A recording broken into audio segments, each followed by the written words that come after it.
Hi everyone. So today we have a special guest on the channel. I'm talking with Conor Biggs, author of the newly published book, My Little Book of Stamps, which just came out yesterday as we record this on July 27th. Conor is a classical singer from Dublin, Ireland, who's now living and working in Belgium. Conor, thank you so much for joining me today to talk about your book. Thanks very much for having me, Lisa. So before we delve into your book, I do have a few quick questions about you. First off, I was just wondering if you could tell us a little bit about your backstory in terms of stamp collecting and how you got interested in this hobby. Yeah, well, I collected stamps as a little boy. Like a lot of young children collect stamps. Most people, they grow older and they forget about their stamp collection. And a few of us return to it in later life. And I was around 40 when I came back to stamps. And shortly after that, I had a very serious nervous breakdown. And part of my recovery, I ascribed to stamp collecting, because as stamp collectors know, it's very absorbing. Mm-hmm. And all the sorting of stamps and, the humdrum work of sorting stamps, soaking them, putting them into the album, deciding whether you're going to have a thematic collection of this, that, or the other. It's very therapeutic. And then during the COVID, I realized I had a huge collection, 35 albums. It's, Oh, wow. Yeah, it's wider than my bed. Oh, wow. Up to then, I had been happy enough to amass huge quantities of used stamps. I only collect used stamps, rather like a magpie. And during COVID, I looked at my collection and I thought, well, why don't I try to find something about the stamp? So I started to delve into the design of the stamp and what the message behind the stamp was. And at the same time, I thought, well, why don't I write a book and make up some silly little rhymes to go with each stamp? Is this the first time that you've written a book or a publication? Yeah. Oh, wow. Absolutely. And I love poetry. I've always read a lot of poetry. And that bore fruit when I was writing the book, because sometimes I write in an archaic style. Sometimes I jiggle around with rhyming schemes. I think the one for Canada is Halifax and Montreal, nice big country, space for all. Yes. I have a lot of them memorized, actually. Very fond memories of Banff in Alberta. Yes, you mentioned there. I like that. So your book it's kind of a combination of like your personal experiences and personal opinions. But also some like history and factual information tied in. And then of course the humor as well. And I think all of it kind of meshes really well together to be very like it takes out all of the stuffiness, I guess, out of stamp collecting. Like when I read through it, I feel like I'm looking at a friend's collection and learning about it, rather than looking at a textbook. It doesn't feel intimidating to go through. That's what I really enjoyed about it. Well, that's very nice of you, and it's lovely to have my own personal views about my book endorsed. But I was going to say, there is an image out there, isn't there, of kind of sad old men. Yeah. So I remember the beginning of my, I remember exclusive old men. Years ago, I ordered 6 pounds of stamps. I mean, that's an awful lot of stamps. You imagine it's a huge big bag of stamps, which had obviously been, the owner had died and the family thought we'll have to try and sell these. And there was a smell of cigar smoke and loneliness from these stamps. No. Yeah, but there are some people who go into far too much detail. I mean, and I point that out in my foreword. I say, to me, an inverted watermark, you can't even see a watermark. You have to turn the stamp over. And then different perforation sizes, and then slightly different color shadings. And I'm thinking to myself, well, get a life, That's just my opinion, Well, same with me in the sense that I'm more interested in the story, I guess, behind the stamp rather than the specification, like the specific, how many perforations and what shades and that kind of thing, which is fine if some collectors prefer that. But for me, especially as a younger collector, I just want to know like what's this about or what makes this interesting. And I think that that's kind of what your book like touches on. Like it tells more about a history of the stamps rather than technical specifications. Yeah, well, you see, I wanted to instill some of the wonder that I still feel about stamps, and I actually say quite a few times in the book, I'm not really sure what this means. So I leave the question open. You can look up all sorts of very learned journals. I subscribe to a few UK periodicals about German stamps and French stamps. It's full of interesting stuff, but they go into such detail, you know. I noticed that some of the couplets, most of them rhymed, but I think some of them had like a slightly different meter as well. There's one of which I'm very proud, but it's so obscure. It's the one for a stamp from Cape Juby. Now, Cape Juby was a small Spanish colony, a kind of port, I think, in West Africa. The one for that was ruby ports and finest sherries ferries carry to Cape Juby. That might appeal to a very, very small nucleus of poetry bods. I don't know.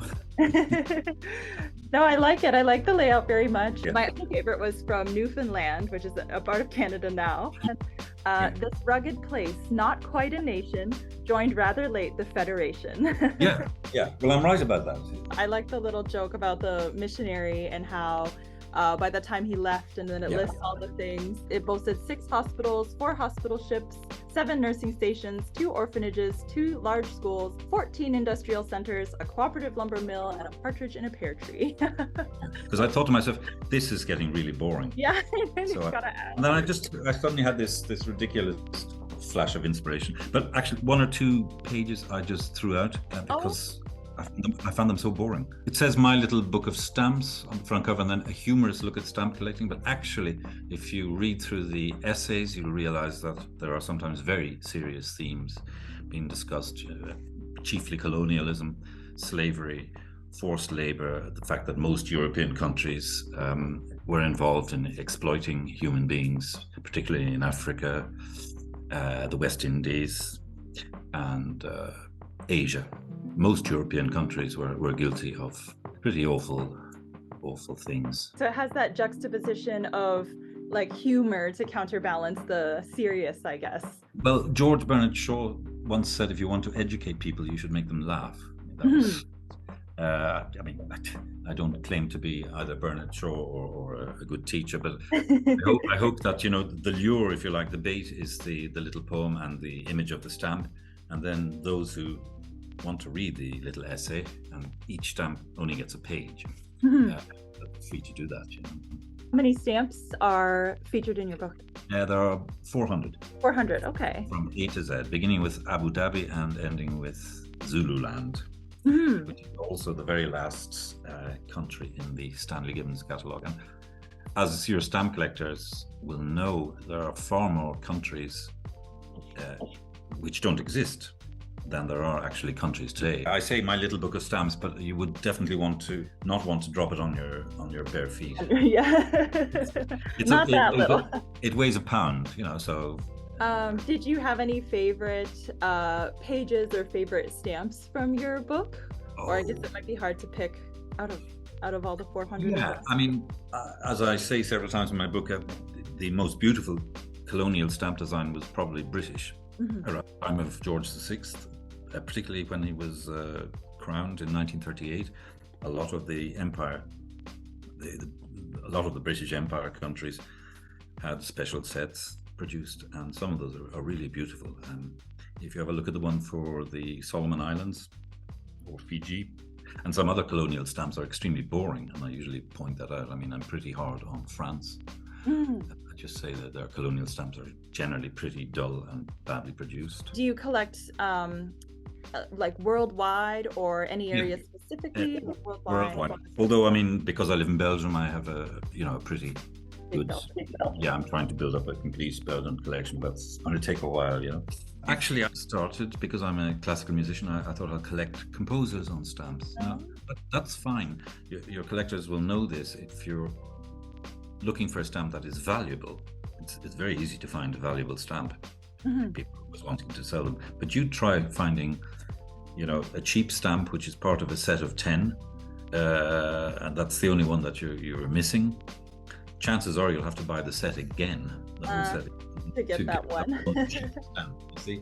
It was fun to discover too that your book, it highlights not only expensive stamps, but it's some of them are common. Like in my own worldwide collection, I noticed, I have that one, which makes it really fun to relate to as well. Yeah, well, Yeah, and that struck a note with me when I found it again. God, and brought back happy memories. As a kid, I was in hospital for 10 weeks. I had a rare disease called rheumatic fever, which doesn't seem to afflict anybody anymore. But I was immobile for about six weeks, and I started stamp collecting then, and that stuck out in my memory. Who is the intended audience? Like, is it? It's for everybody. Everybody. I think a lot of stamp collectors will be offended at my book, because particularly when I say I think that, you know, collecting. I love how you say that with joy. You know, collecting inverted watermarks, where the collector actually puts the stamp upside down in his collection or her collection. I'm thinking, you know, come on, guys, go out into the garden and play in the sunshine. Up, yeah. Well, I like that it's not too focused in one area per se. It's very broad, and I like the humor. I just felt like there's something for everyone, like something for experienced collectors and new collectors, and it's not like boring or stuffy. Like, there's lots of chuckles and laughs in there. So I liked the preview. Thank you. Well, I mean, as I say, I chucked out 1 or 2 boring pages. Any chance at a part 2 if your book does well, or are you tired of it? Yeah, well, yes, why not? Why not translate it into French for the Québécois? I'd be delighted. That'll be tricky to translate the little poems into French, but I speak good French, and my wife is a French speaker, so that'll be fun. If people are interested in getting the book, where can they do that? It's going to be for sale at Barnes & Noble, which is the big retailer, at least in the United States. Yeah. Other countries, international, where can they go to get your book? I think Amazon. Amazon. And also a good thing to remember is my book is not, you will find it in bookshops if they decide to order it, but it's a print-on-demand book.